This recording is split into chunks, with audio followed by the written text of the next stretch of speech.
Moscow. Joining me now is Philipe Turle, our international affairs editor.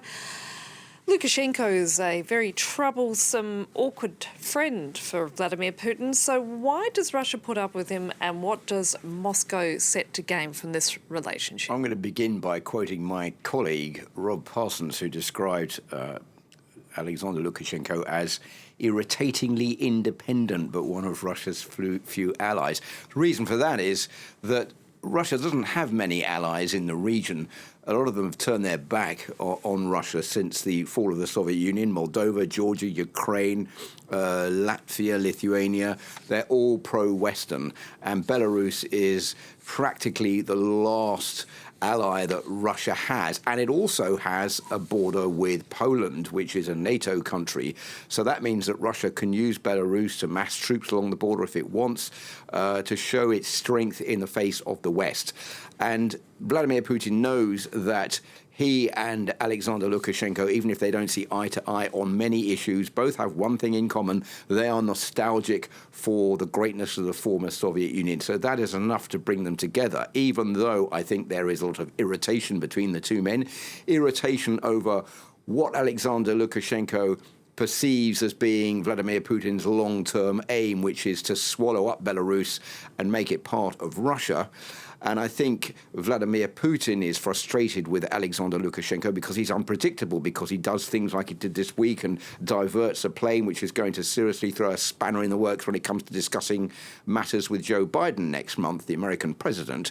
But the two of them have more in common than they have that splits them apart. But it's a very uneasy and rather rocky relationship. So given what you've just said, what is going to be Vladimir Putin's message to Lukashenko?